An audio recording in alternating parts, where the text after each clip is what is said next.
ఈ క్రాఫ్ట్స్లో యాక్టింగ్ కాకుండా ఇంకేమైనా రైటింగ్ పార్ట్ కానీ అలాంటి ఇంకేమైనా ఇంట్రెస్ట్లు ఉన్నాయా? ముందు పాటలు రాసేవాడిని, Wow.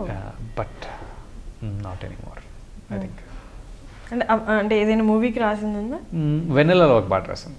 Wow, really nice. నింగినేల తాకే చోట అని. ఓకే. చిన్న, నాట్ అ బిగ్ సాంగ్, చిన్నది. And then I use to write songs, but then నేను ఐమ్ నాట్ అ లిరిసిస్ట్. అంటే భాషా జ్ఞానంతో ఉన్నంత వరకు, ఎంతవరకు మనకు భాష తెలుసో అంతవరకే నేను ఉన్న ఎమోషన్స్ కానీ లేకపోతే మెటీరియలైజ్ భావాలు కానీ వ్యక్తం చేయడానికి we'll write, but that's very much it. ఒక సడన్గా మంచి పాట రాయంటే అదే. మేము విన్నాను మీరు రైటర్స్ అంటే మీకు చాలా ఇష్టము and you respect them a lot అని. ఎస్. అది మీకు అది ఎంత కష్టం మనకు తెలుసు కాబట్టి. కష్టం అని కాదు, వాళ్ళు లేకపోతే స్టోరీ లేదు, కథనం లేదు, చెప్పే విధానం లేదు. Nothing happens out side of the book, everything happens when they right. So yeah. And ఇంకోటి ఏంటి అంటే మన కల్చర్ని నెక్స్ట్ లెవెల్కి, నెక్స్ట్ జనరేషన్కి డౌన్లోడ్ చేసేది ఇదే.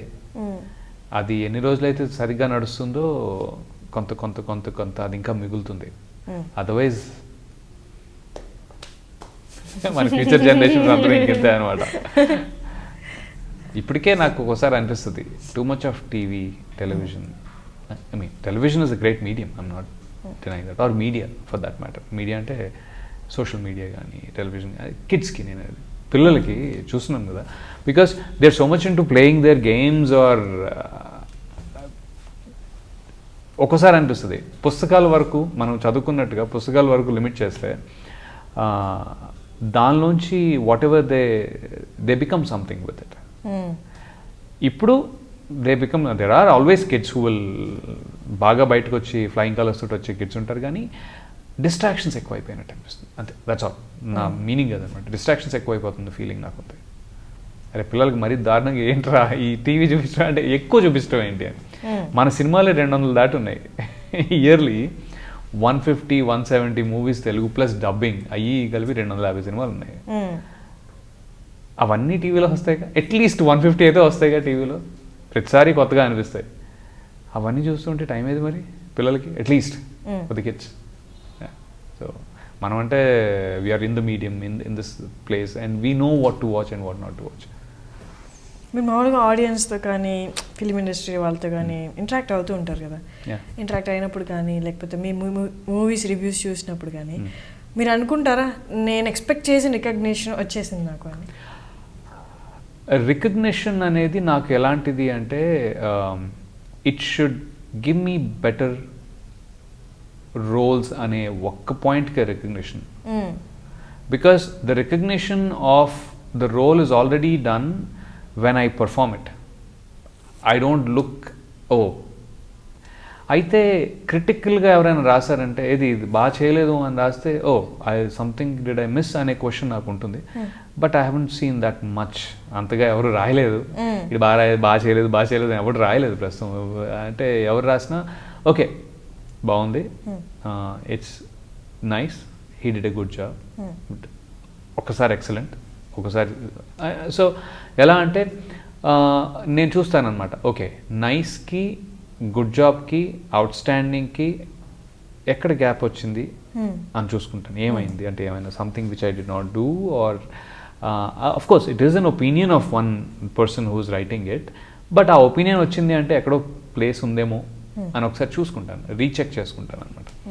అయితే basically that's one corrective process, అంతకంటే ఏం లేదు.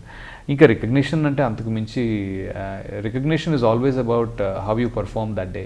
That sometimes you know why you couldn't perform well. I mean there are no bad actors or great actors అన్నారు ఒకసారి. I think somebody said something like this, where good or bad performances ఉన్నాయి, good or bad actors లేరు అని. Once you are an actor, you are an actor, you can do anything. Range అలా పెరిగిపోతుంది. ఎంత input ఇచ్చి ఎంత బయటకు తీసుకుంటారు, నీకు ఎంత టైం ఉంది. ఒకసారి షూట్లో ఒకటే షాట్ దొరుకుతుంది, లిటరలీ సన్సెట్ జరుగుతుంది, ఆ సన్సెట్లో నాకు షాట్ కావాలి, ఆ షాట్లో ఇది ఉండాలి అంటే you have like 20-30 seconds or a minute, because the sun will go dip, అది ఎలానో వెళ్ళిపోద్ది అందుకే సూర్యుడు. మళ్ళీ నెక్స్ట్ డే నువ్వు ఆ లొకేషన్కి వచ్చి చేయాలంటే వీలు పడకపోవచ్చు, that's not easily possible. Next day అంటే ఇంకో ప్రొడక్షన్ కాస్ట్ 1 more day, అది కుదరదు.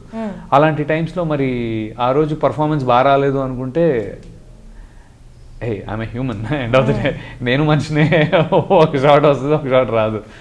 సో అలా చూసుకుంటే కనుక sometimes you will see that okay అక్కడేదో అక్కడ కుదరలేదురా సరిగ్గా చూసుకోవాలి. But most of the time it has been I'm satisfied 100% for at least 90% of my movies. అంతకంటే ఎక్కువ ఇవ్వలేకపోవచ్చు, అంతకంటే ఎక్కువ కుదరకపోవచ్చు, ఉన్న దాంట్లో నువ్వు ఎంత చేయగలిగావు అది మాత్రం బాగానే 100% ఉంటుంది. So no qualms on that. Hi, this is Ravi Verma, and congratulations to iDream Movies for crossing 700 million views plus. So, congratulations. Thank you.